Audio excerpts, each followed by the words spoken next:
Consumo. Não, não é esse consumo, como eu falei lá atrás, que sai gastando, ganhei, saio torrando. Nada disso. Esse consumo é o consumo da informação, como ele vai ser consumido. Tá? É o que? É um aplicativo no celular, é uma página na web, como ele vai ser exibido para quem passou por todos os processos anteriores, que tem toda aquela base para poder chegar até aqui. Né?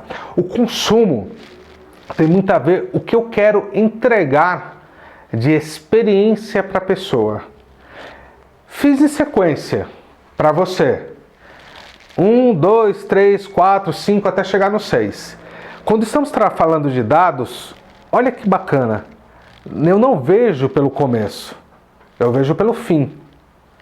Então, por mais que eu esteja mostrando aqui no fim, precisa guardar na mente que quando eu quero a informação é qual que é o resultado que eu quero. Qual que é o resultado final? Qual que é o valor? Qual que é a granularidade?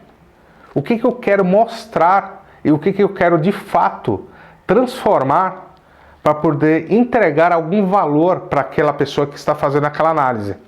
Então, o consumo não está limitado unicamente ao front-end. O front-end é aquela ferramenta que eu vou lá, que nem eu uso um aplicativo nas redes sociais e uso um aplicativo de banco, isso é o front-end, ok? Então toda aquela parte bonita, cheia de gráficos, cheia de tabelinhas, que mostra tudo organizado, que se gasta milhões para fazer aquela user experience.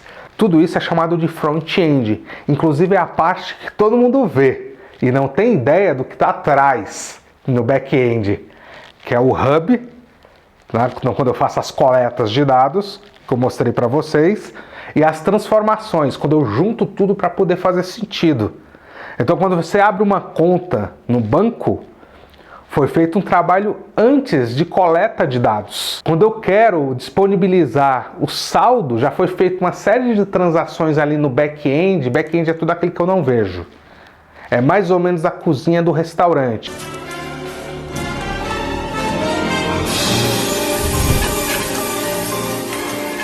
Ok, tem visite nossa cozinha. Você também pode visitar o back-end, se você tem acesso aos códigos e tudo mais. Também alguém pode te mostrar, sem problema nenhum. Só que é como se fosse a cozinha, você não está vendo ali, não faz parte do cenário. Tá bom, algumas empresas elas colocam vidro, você consegue ver a movimentação, mas habitualmente não é assim quando você vai no restaurante. Claro, alguns dão transparência novamente e mostra, enfim, todo detalhe, não tem mesmo o que esconder. Agora, quando a gente fala de consumo da informação, a informação ela precisa o quê? Ter valor.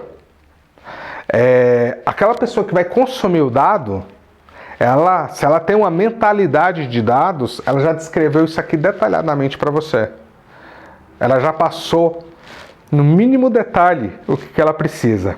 Aí você fala assim, isso é comum? Claro que não. Lembra que eu comentei que 80% aproximadamente dos projetos de dados falham? Porque justamente a pessoa que vai consumir a informação, ela não sabe o que ela quer. É como, por exemplo, quando vamos a um supermercado, a um shopping, deixa o supermercado lá, já falei muito supermercado, vamos no shopping. Aí porque eu só estou passeando, só estou dando uma voltinha lá no shopping, só que, por que você está passeando? Só estou passeando, não sei bem o que eu quero. Entendeu? O que der vontade, eu vou lá e pego. Muitas vezes, dos 80% dos que dão falha nos projetos de consumo de dados, é porque esse processo não foi feito adequadamente. Não foi feito um trabalho de base, trabalho de alicerce para que isso daqui fosse feito, mesmo começando do fim. Por isso que mesmo que você comece do fim, precisa ter uma boa base. É como a fundação de uma casa. Se faz de qualquer jeito, a casa desmorona. Então, mais importante que ferramentas é também conhecer as questões conceituais por trás de tudo isso que a gente já comentou lá atrás. Ok? Então, a questão do consumo. Você tem aqui, vou desenhar para vocês aqui uma tela. Tá? Imagina só que é a tela do seu celular ou a tela do seu computador. Eu vou botar num formato de tela de computador, formato wide, mais ou menos, né? Ficou meio torto aqui, não tem problema. Então imagina só que você vai consumir a informação. Então o que eu faço? Normalmente, ou que normalmente se vê por aí. Tem um menuzinho aqui, tem um gráfico aqui, aí vai desenhando o gráfico. Aqui é um gráfico de barra. Aí tem um gráfico de pizza.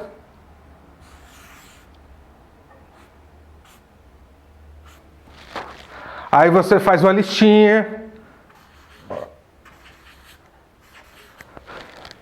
Aí tem a listinha. E tem os botõezinhos aqui. Quer refresh? Quer trocar, por exemplo, a data? Eu venho aqui, ó. Eu troco aqui a data, que é o período que eu estou analisando. Coloco lá o depara. Eu faço aqui uma telinha, um gráfico bonitinho. Legal, mas isso aqui é chamado simplesmente de Analytics. Ele me traz uma informação e ele não sugere, por exemplo, como resolver lá na frente. Ok, beleza, eu sei que já teve uma venda de tanto, tal, mas e se eu pegar, simular? Se eu imaginar que eu vendi tanto, aí tem os cenários de simulação, que é um tema para um próximo vídeo que a gente pode trabalhar. Você pode simular dados e simular cenários como eles realmente existissem e trabalhar com o e se. E se é isso? E se é aquilo? Só que por trás de tudo isso existe um back-end que foi trabalhado antes. Existe uma coleta de dados que foi realizada antes. E quando eu faço cenários de e se, é para comparar com o que já aconteceu. Então imaginando se eu faço, por exemplo, um investimento maior, se eu faço uma despesa com algum produto ou serviço, qual que é o retorno que eu tenho em relação à margem, para quem trabalha com margem. Margem é assim, quanto sobrou, ok? Assim, a grosso modo. Eu ganhei ou perdi? Inclusive, quem trabalha com fechamento sabe muito bem, pessoal de finanças. No final, o acionista ele só quer saber, ganhei ou perdi. Por isso que tem o fechamento no final do mês. Quem trabalha com fechamento sabe disso. E o fechamento tem que ser rápido. Tem empresa que leva 15 dias para fechar o mês, viu? Tem umas que levam algumas horas. Tem umas que fechou o mês e já está pronto. Em real time. Por quê? Porque se organizou nos últimos dias do mês. Isso aí é casos assim maravilhosos. Então, quando vamos fazer o consumo da informação, existem ferramentas inúmeras que fazem esse papel. Então, se eu tive uma boa base, se foi bem conceituado, se por acaso eu detalhei a minha granularidade, se eu determinei os períodos de análise, se eu realmente extraí valor daquilo, se aquilo mudou a vida daqueles que estão consumindo a informação, então o objetivo foi alcançado. Do contrário, volta para a prancheta. É uma expressão que usamos bastante, volta para a prancheta. Está faltando alguma coisa. E isso não tem a ver com ferramentas. Ferramentas é só uma parte. Eu diria que 85%. Não tem embasamento científico para isso, tá? Não tenho. Mas se você observar bem, se as coisas vêm realmente totalmente definidas, prontas, a execução é muito rápida. Na hora que nem construir um prédio. Tá bom, eu nunca construí um prédio. Mas vamos pegar e imaginar assim, quando você vai fazer a reforma de uma casa. Se você vai fazer a reforma de uma casa e já decidiu a cor que vai ser pintado, já comprou a tinta. Se você já definiu qual é o piso que vai colocar, já comprou o piso. Se você já tem ideia do prazo que você quer finalizado, lembre-se, você tem que botar um fim para as coisas.